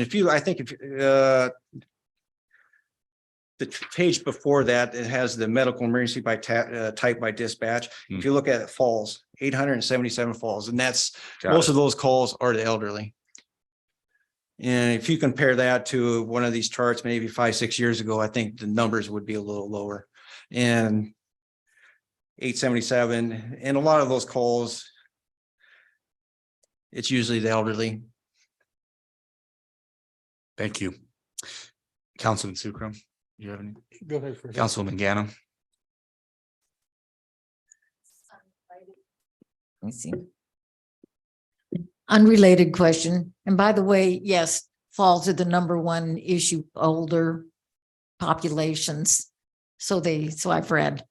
Unrelated question. Have you seen an increase in fireworks problems with fire? Causing fires and things this last year? I think we had 6 causes of fire that were caused by fireworks last year. And a lot of those are basically like grass fires, trash fires. I don't think we had any structure fires this last year because of fireworks, but basically a lot of people, as soon as they light the fireworks, they pick them up, put them in the trash, but they're still smoldering. We go about 3 hours later, their trash is on fire right next to the house. So no, nothing. So no significant increases? No. Okay. Yeah, Councilman Sukram. Yeah, I forgot to ask this earlier and maybe this isn't for you, but on the hiring process, you have like a parameter around Fremont that you'll hire so far out to, correct? No, there's a resident requirement. So once, say we hire someone from Omaha, they have 6 months to move in with that 15-mile radius. Okay. So it's a 15-mile spread. Yeah, from the city limits. Okay. And and I don't know this for a fact, is there any laws against like a father and son working in the same department? There is a city policy. Okay, I got a question on that through email, so I thought I'd ask. I didn't know there was a policy on that. Yeah. There's a city policy where they can't work in the same department, but they can work in separate departments. Right, but they can't work, like say in the fire department, but different shifts, they can't do that. No. Okay, thank you. Okay. All right. And I'll just say, it was great to hire these 2 new firefighters. And again, like Chief Burns said, we're going right back out again. We're working extremely hard to get, the staffing that we need. And it's a that's a constant conversation as we look. So we'll go right back out again tomorrow and we'll go through it's already up. So, and we'll keep working on that. So Like last Friday, I was at Metro Community College along with Jennifer, and I actually spoke with their fire science class. So we put the Fremont Fire Department in their ear and consider us. any other questions for Chief Burnt? Councilwoman Lathrop? Is the living in Fremont requirement something that we should maybe look at? Because I do know that Lincoln and Omaha do not require that. I mean, would that draw more people maybe to work in our department here? Possibly, yeah. Something that requires a lot of bit of discussion. Sure. Thank you. Just a thought. All right. Thank you, Chief. Any comments from the public on the fire department annual report? Right here, 2318 East Fifth Street. I'd like to thank Chief Burnt for the report that he gives on a regular basis. It's always encouraging to hear what the fire department is accomplishing for the city and for the risks that they take. I'm glad to see that they got to hire 2 firefighters tonight, and they're planning on hiring some more relative to what we proposed to get done for them while I was on council. So I'm encouraged by all of that. What I would ask the council to maybe ask Chief Burnt to come back and respond to, though, because I didn't think I heard anything mentioned. But as we look at the viaduct project on Bell Street, we are going to be isolating Deerfield and Morningside Point and the apartment complexes to the south, that I'm assuming that Bell Street was the major route and fastest route that his department would take if he had EMS and fire calls in that area. And probably even some of those that might be for the manufacturing plants to the south.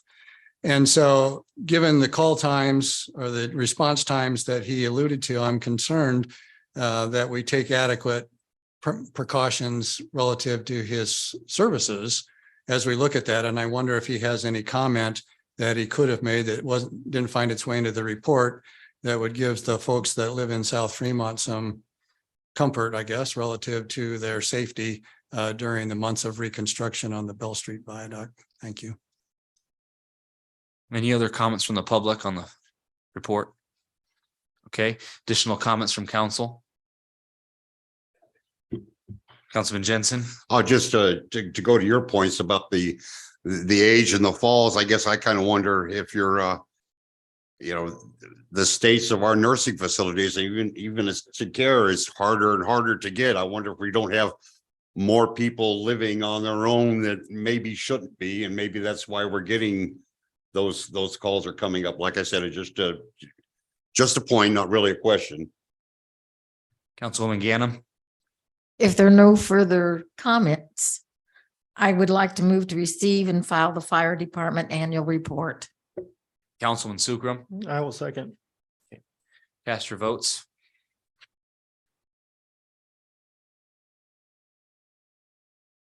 Motion carries 8-0, Mayor.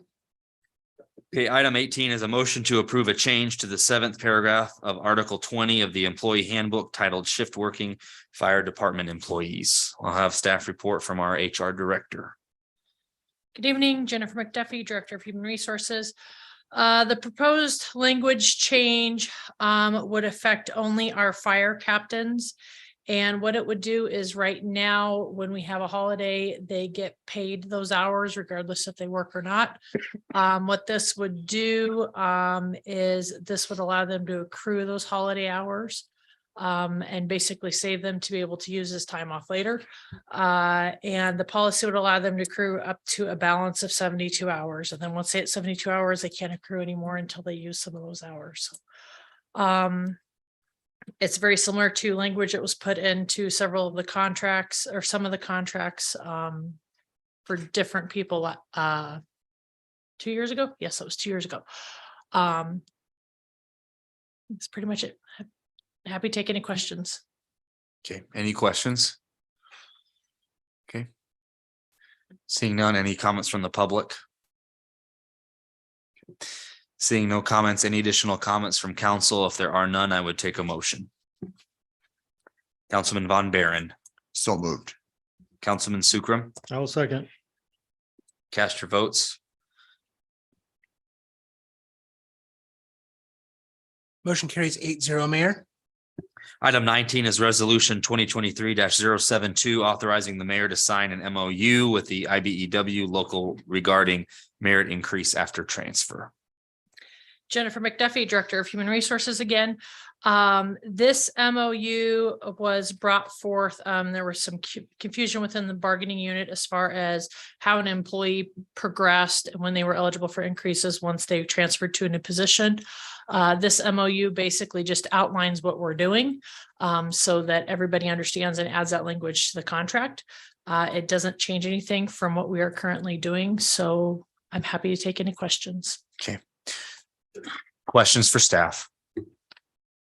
Councilman Dinkins.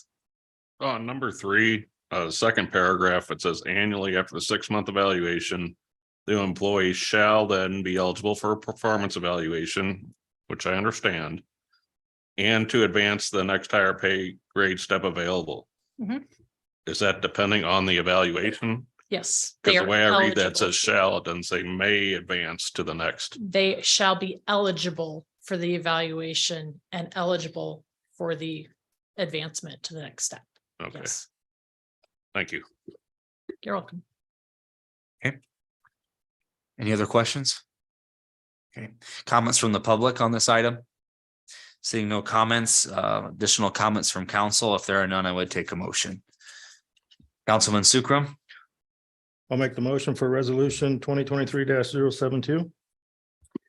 Councilman Jensen, Second. cast your votes.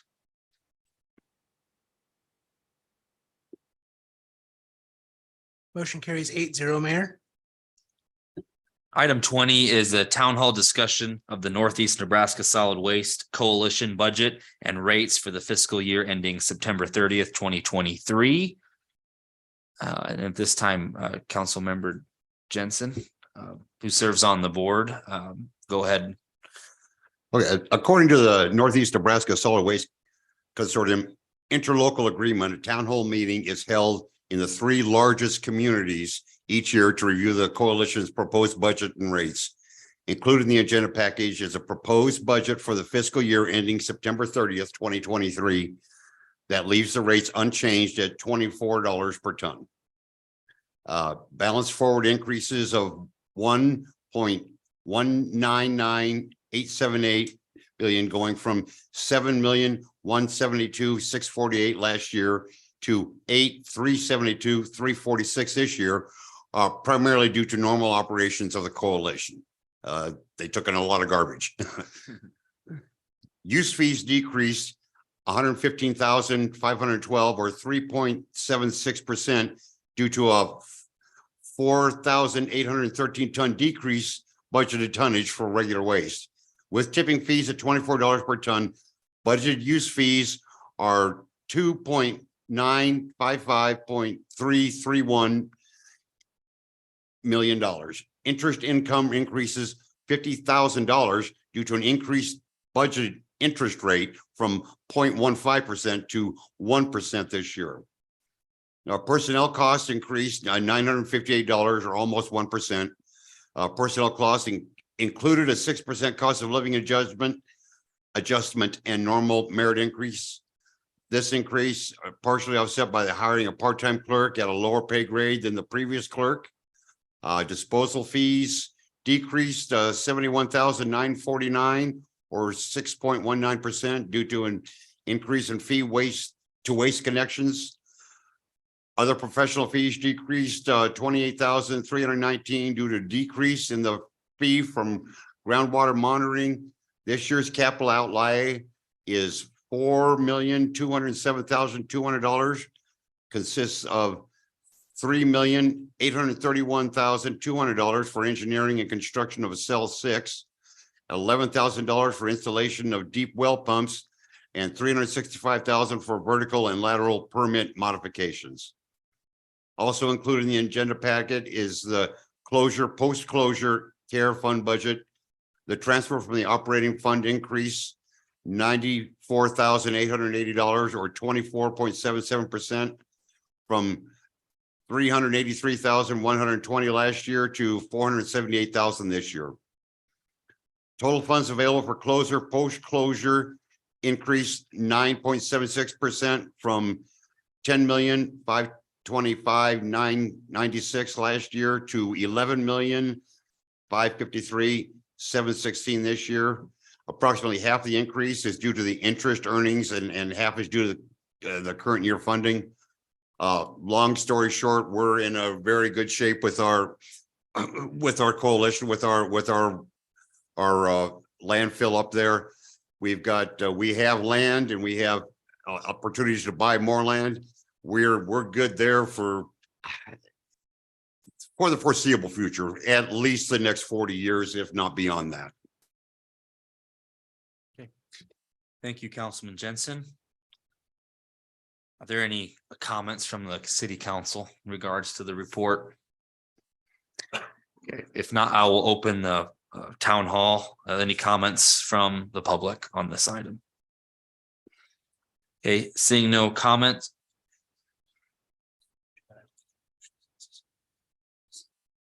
Okay. So there's no motion. We just need to have the availability for the report and then any comments. So there's no comments from the public. We'll move on to the next item. Thank you, Councilman Jensen. Item 21 is resolution 2023-029 to execute 5 participation forms to receive a direct share of Nebraska's opioid recovery fund.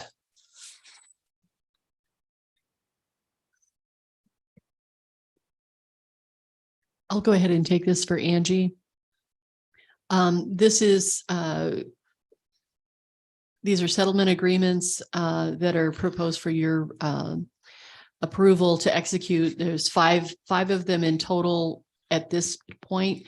We've already processed 2 settlement agreements back in November. So before a couple of you were on council. This is part of the national opioid class action suit that was brought. And you can see the 5 settlements at this point are with 2 manufacturers and 3 different pharmacies. The amount that the city will get is not terribly significant. However, in visiting with, nothing's been formalized yet, but in visiting with the county, they're getting substantially more of these funds available to them. The only requirement is that these funds be used for the treatment of opioid addiction or underlying causes. One of the ways that we can spend the money would be to purchase Narcan, but there are also some other things that we could be doing, not with the amount that the city will get, but in fact, partnering with the county, we would be able to accumulate more funds and hopefully make a difference to the community for these, for those that are kind of suffering with an opioid addiction. As I said, this is something that we've done previously back in November, and it's my understanding that there will be more of these funds coming. The amount that we got from the last go around is like $800 a year. So that would probably cover our Narcan expenses. The county, the last time I looked, the county for this same settlement is getting closer to $20,000. So with those funds put together to address the issue, we're hopeful that we can make a difference with that. I'll be meeting with the county attorney and the sheriff, as well as the police and fire chief, to work on exactly how these funds will be spent. Thank you. Questions from council on this? Okay, comments from the public? Okay, any additional comments from council? If there are none, I would take a motion in regards to this resolution. Councilman Sukram? If there's others, I'll make the motion for resolution 2023-029. Councilwoman Ganem? Second. Cast your votes.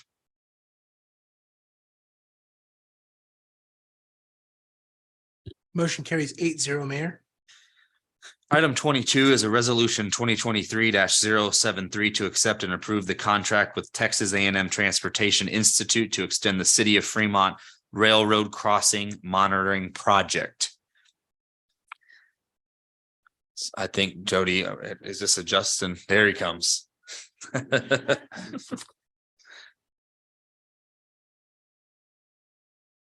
evening, Justin Zetterman, Public Works. So what this item is to put up some cameras at Luther and Johnson with the railroad crossings with the UP. It's a extension of a system we currently have running on the BNSF line on the west side of town. When we were unable to find a fiscal way to build a viaduct to allow EMS to get to the other side of town when the trains were there, this solution was found, and the fire trucks, I don't know if the police cars have them in there, but fire trucks actually have a computer where they can look on the city's website and see what roads are open, whatever it is, Linden, 23rd, and Military, and make a choice on the fastest way to get there. With the viaduct being closed, they're losing their known route to that southeast part of Fremont. And so we'll be installing these cameras to operate the same way as they do on the west side of town, so that when dispatch gets a call, when any of our EMS are going to the site, they'll be able to look at this and see whether or not those two railroad crossings are closed and make the best choice they can to make the quickest access. It's been beneficial enough on the other side that this is something that we'll keep in place after the viaduct, so that they'll continue to have this available to them. But just fitting in with that core value that guys came up with, the public safety, and doing what we can to help ease some of the issues that will be created with this viaduct being closed for a short time. Councilman Sukum. Yeah, I had some questions on this. I'm not against the public safety part of it by any means. So let's just go for the cost for this, 30,000. Is that just, what is that for? Is that for all the equipment that we're going to need to add on? Is it 30,000 plus equipment, or what would that be? It is my understanding this is our contract with the university for them to help us and get this all set up. I do believe there will be equipment costs on top of it.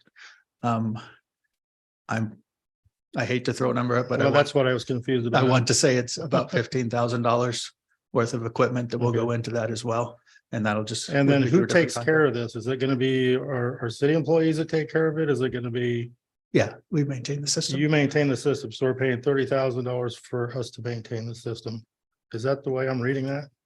Yeah, for their expertise to help us get everything up and running and set up. And you said this is going to stay up after the viaduct's done? That is the. I mean, I understand the need for it now, you know, but the other question I had was, how long is it going to take to get this up? Are we going to be halfway through construction before this is up and running, or? I haven't seen a firm date when they could have it done. My guess is it will not be ready prior to the closing of the viaduct.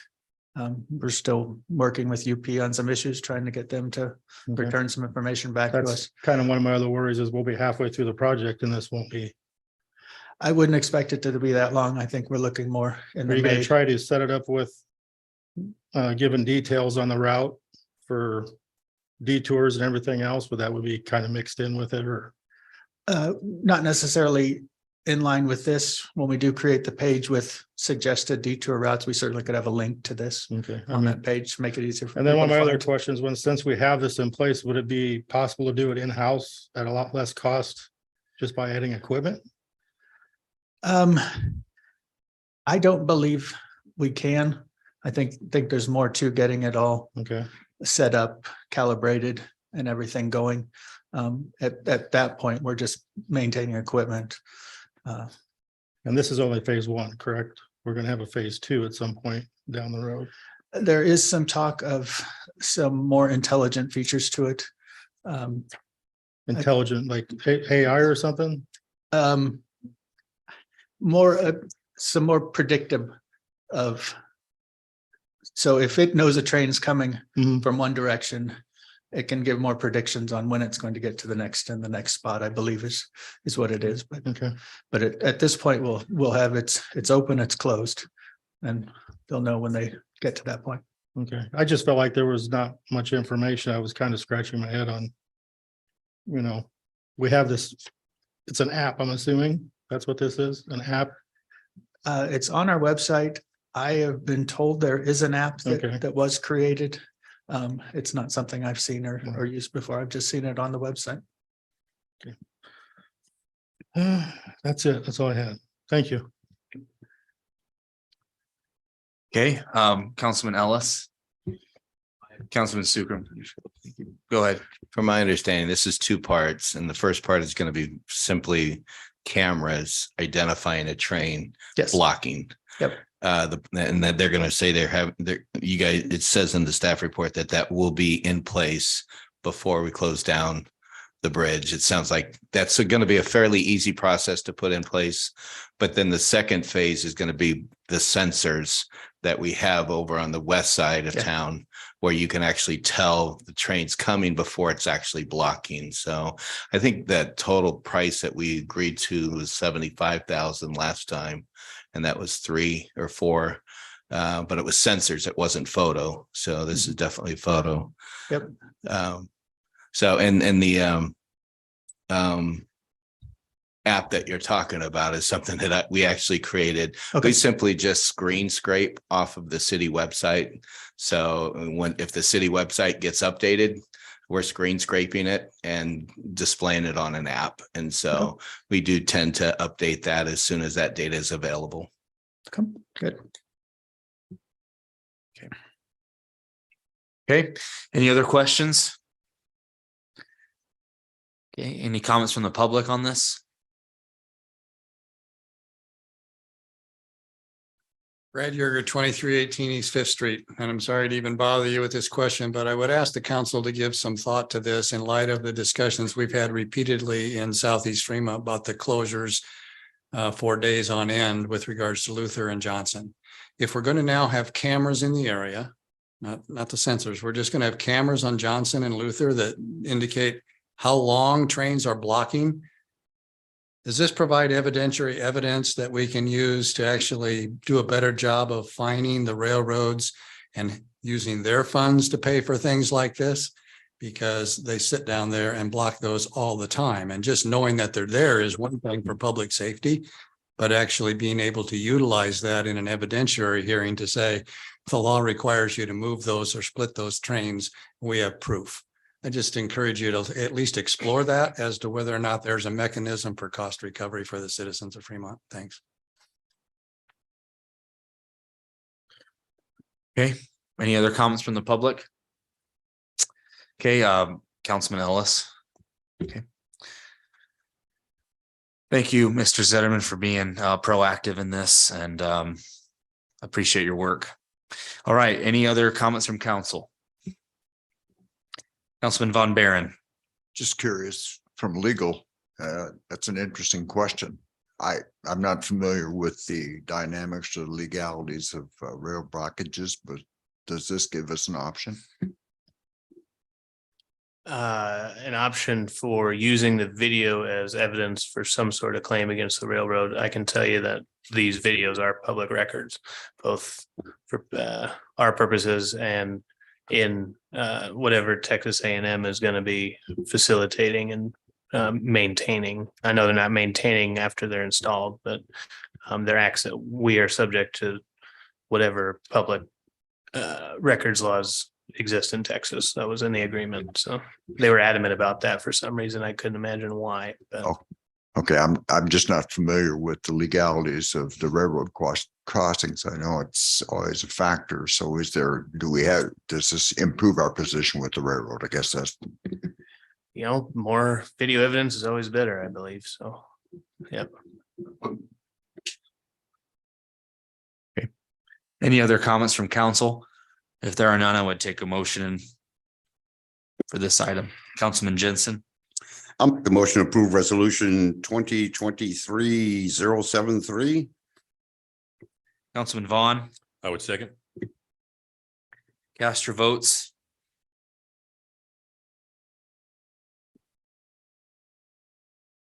Motion carries 8-0, Mayor.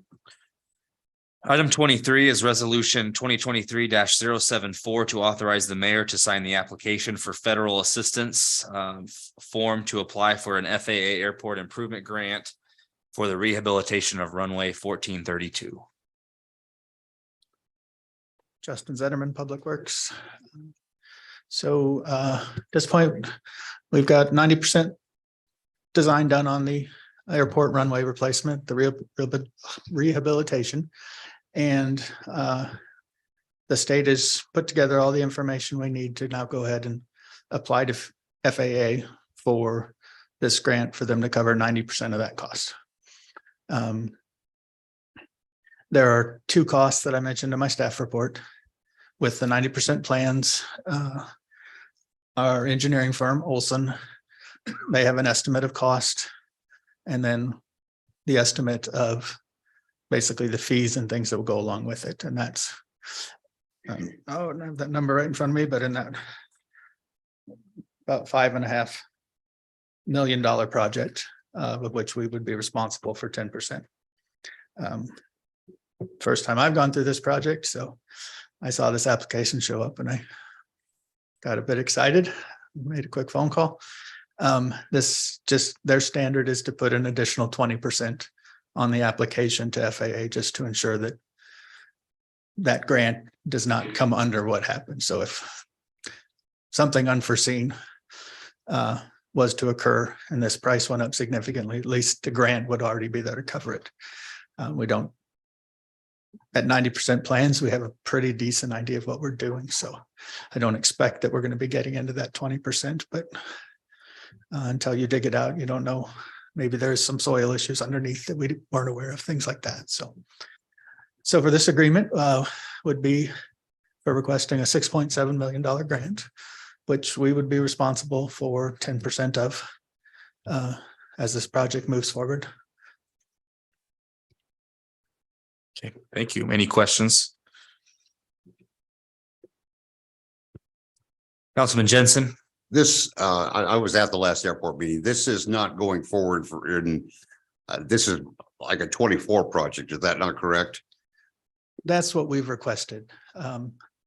We've asked that we limit work this year to that which does not actually close the runway.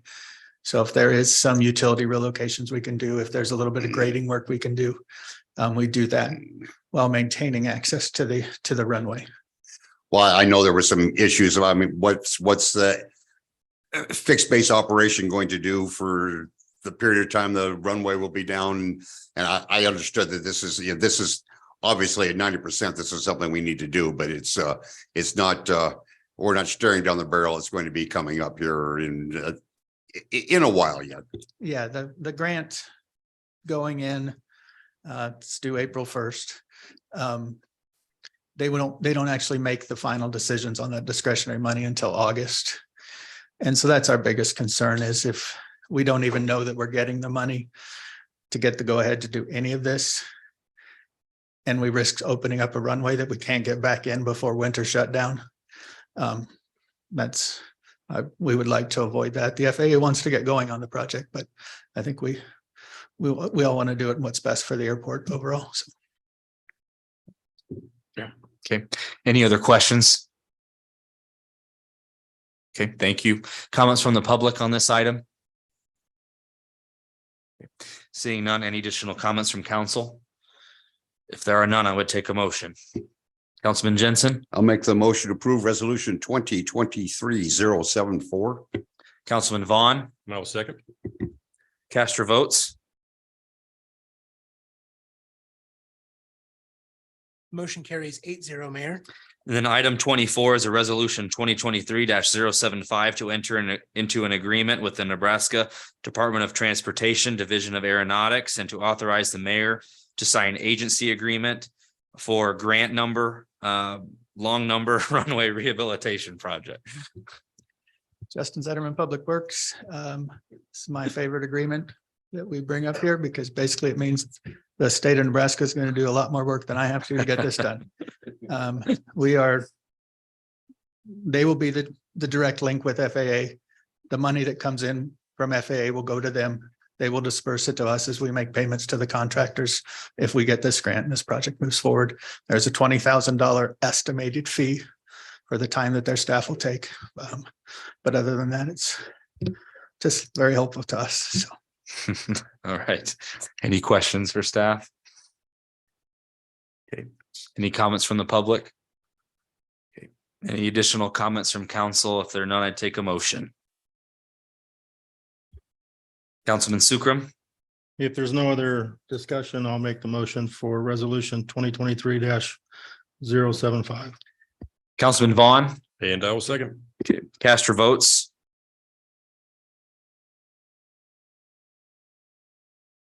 Motion carries 8-0, Mayor. Take a motion to adjourn. Councilman Jensen. Motion to adjourn? Councilman Von Baron. Second. Cast your votes to adjourn. Motion carries 8-0, Mayor. We are adjourned. Have a good night, everyone.